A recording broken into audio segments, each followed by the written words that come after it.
तो ये स्टूडेंट्स आपकी एक्सरसाइज है 1.1। मैं इस एक्सरसाइज का एक फोटो भी अपलोड कर दूंगा, ठीक है। तो इसका पहला क्वेश्चन है, निर्धारित कीजिए कि क्या निम्नलिखित संबंधों में से प्रत्येक स्वतुल्य, सममित तथा संक्रामक है। इस क्वेश्चन के करीब 5 या 6 पार्ट दिए हैं। इसका पहला पार्ट है, ये पहला क्वेश्चन है। ये पहले का पहला समुच्चय ए दिया हुआ है हमें 1 2 3 4 5 6 7 8 9 10 11 12 13 14 तक में संबंध आर इस प्रकार परिभाषित है कि आर एक्स बाई किस प्रकार संबंधित है ये X by 3x minus Y is equal to 0। ठीक है स्टूडेंट्स, अब इसका हल कर रहे हैं हम। पहले मैं आपको ये बताता हूं ए में संबंध से क्या मतलब है स्टूडेंट्स। समुच्चय ए में संबंध से क्या मतलब है। ए में संबंध से मतलब है स्टूडेंट्स, ए में समुच्चय ए में एक समुच्चय के अवयव क्या है, ये संबंध क्या मतलब है। देखो स्टूडेंट्स, इसका मतलब है स्टूडेंट्स एक्स अवयव है ए का और बाई भी अवयव है ए का। ये क्या है, एक्स यहां जो अवयव है वो भी ए से है और बाई भी क्या है, ए से है। और एक्स अवयव क्या है ए से, कौन से होंगे एक्स, यही 1 2 3 4 5 6 7 8 9 10 11 12 13 14। ठीक है स्टूडेंट, और बाई क्या होंगे हमारे, वो भी ए से होंगे। वो भी क्या होंगे, यही 1 2 3 4 5 6 7 8 9 10 11 12 13 14। ठीक है स्टूडेंट्स, अब हमें संबंध क्या दिया है स्टूडेंट्स, हमें संबंध दिया है R 3x minus by is equal to 0। या हम इसे क्या कह सकते हैं students, by is equal to 3x। यानी कि इसका मतलब है 3x और बाई का अंतर 0 होना चाहिए। अब स्टूडेंट्स हम देखते हैं यहां रिलेशन में, देखो क्या है, एक से संबंध रखता है, इसे सेटिस्फाई कर रहा है। यदि हम x की जगह 1 रखें और y की जगह 1 रखें तो क्या 0 आ रहा है। देखो x की जगह अगर मैं 1 रखता हूं तो ये 3 हो जाएगा, 3 एकम 3, माइनस y की जगह 1 रखूंगा तो 3 में से y 1 गया तो क्या बचा 2। ये क्या है, 0 नहीं है। तो 1 का 1 से संबंध नहीं है। 1 का 2 से है, नहीं है स्टूडेंट्स। यहां 1 रखेंगे और यहां 2 तो तब भी 1 आएगा। 1 का 3 से है, ये संबंध है स्टूडेंट्स 1 का 3 से। देखिए स्टूडेंट्स, अगर मैं x की जगह 1 रखता हूं तो देखिए क्या होता है, यहां से 3 इंटू 1 माइनस बाई की जगह 3 रखता हूं तो ये क्या मिलता है हमें, 3 माइनस 3 बराबर 0, जो कि 0 है। तो पहला हमें स्टूडेंट्स क्या मिल जाएगा, आर का कृमित युग्म 1 3। ठीक है स्टूडेंट्स, इसी तरीके से 2 4 से है संबंध, नहीं है स्टूडेंट्स। x बराबर 2 रखूंगा मैं तो क्या मिलेगा, 2 तिया 6 माइनस 4 2 मिलेगा। इसी तरह 5 भी रख के देखिएगा आप, नहीं होगा। अब 2 किससे है, 6 से। अगर मैं यहां में फिर से करके दिखा रहा हूं आपको, x की जगह 2 रखता हूं तो 2 तिया 6 माइनस y की जगह 6 बराबर 0 हमें मिल जाएगा।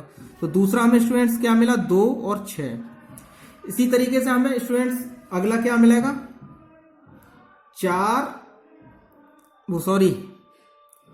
3 और 9। 3 का संबंध किससे मिलेगा, 9 से। करके देख लीजिएगा आप इसे, 3 और 9। और अगला हमें स्टूडेंट्स मिलेगा 4 का 12 से। देखिए x की जगह 4 रखूंगा मैं, 4 तिया 12 माइनस 12। ठीक है स्टूडेंट्स, अगर 5 लेता हूं मैं, 5 तिया 15 माइनस किसी से भी देख लीजिए 15 है ही नहीं इसमें, तो आगे तो मिल जाएगा, कोई सवाल ही नहीं है। तो हमें स्टूडेंट्स ये मिले 1 3 2 6 3 9। ये जो क्वेश्चन में हमें दिया है a बराबर ये a का a में संबंध इस प्रकार परिभाषित है, तो r हमें कितने कृमित युग्म मिलेगी, ये 3 कृमित युग्म, 1 3 2 6 और 3 9।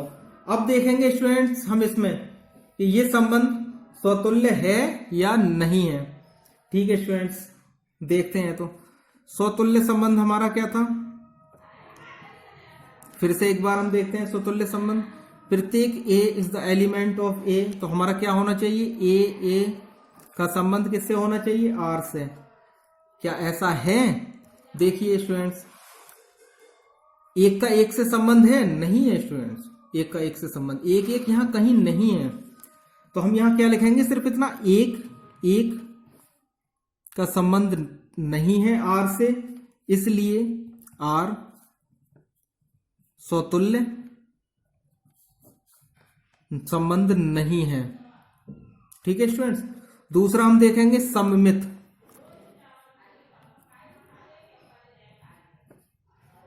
सममित संबंध, सममित संबंध स्टूडेंट्स क्या था, ए बी अवयव है यदि ए के,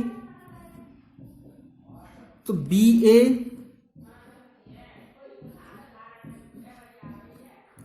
यानी कि, सॉरी स्टूडेंट्स, दो अवयव हमने कोई लिए थे, उसी तरीके से मैं ले रहा हूं वरना आप कंफ्यूज हो जाएंगे। हमने लिए थे A1 A2 अवयव हैं ए से, और A1 A2 संबंध रखता है आर से, तो A2 A1 भी संबंध रखना चाहिए किससे, आर से, तभी ये क्या होगा, सममित संबंध होगा। अब देखिए स्टूडेंट्स, हम देखते हैं इसमें कोई सा एक कृमित युग्म लेते हैं। जैसे हमने इसमें से ले लिया 1 3 ही लेते हैं पहला कृमित युग्म। ठीक है स्टूडेंट्स, 1 3 संबंध रखता है आर से, तो क्या होना चाहिए, 3 1 भी संबंध रखना चाहिए हमारा आर से, किस लिए, सममित होने के लिए। लेकिन इसमें 3 1 संबंध नहीं रखता है आर से, इसलिए क्या होगा, आर हमारा जो आर दिया है संबंध वो क्या होगा, सममित नहीं है। तीसरा देखते हैं स्टूडेंट्स हम, संक्रामक।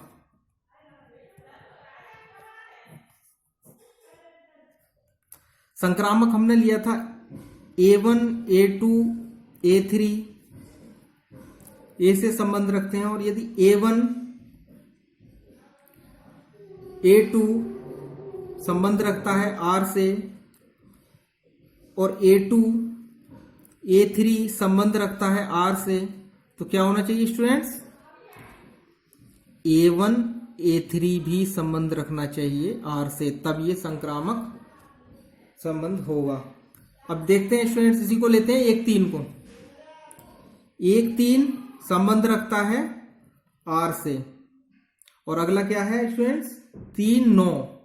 ठीक है स्टूडेंट्स, 3 9 संबंध रखता है आर से, तो क्या होना चाहिए स्टूडेंट्स, इसके लिए 1 9 भी संबंध रखना चाहिए आर से, जो कि नहीं है हमारे संबंध में। इसलिए सॉरी स्टूडेंट्स, यहां हमें क्या करना पड़ेगा, 3 1 संबंध नहीं रखता है आर से, इसलिए ये आर सममित नहीं है। 1 9 संबंध नहीं रखता है आर से, इसलिए ये क्या है, संक्रामक संबंध नहीं है। ठीक है स्टूडेंट्स, इसके अगले क्वेश्चन की मैं फोटो खींच के ग्रुप पे सेंड कर दूंगा। उम्मीद करता हूं आपके समझ में आ रहा होगा। हो सकता है पहली बार वीडियो देखें आप समझ में ना आए, कोशिश करिए इसे बार बार देखिए, रोक रोक कर देखिए जहां समझ में ना आए, और फिर भी कुछ समझ में ना आए तो पूछिएगा ग्रुप के माध्यम से। और इसके अगले जो क्वेश्चन है, 2 30 पहले का, दूसरा, तीसरा, चौथा, 5वां, उसे करने की कोशिश कीजिए, और अगर कहीं कोई प्रॉब्लम हो तो बताइए हमें। ठीक है स्टूडेंट्स, थैंक यू स्टूडेंट्स।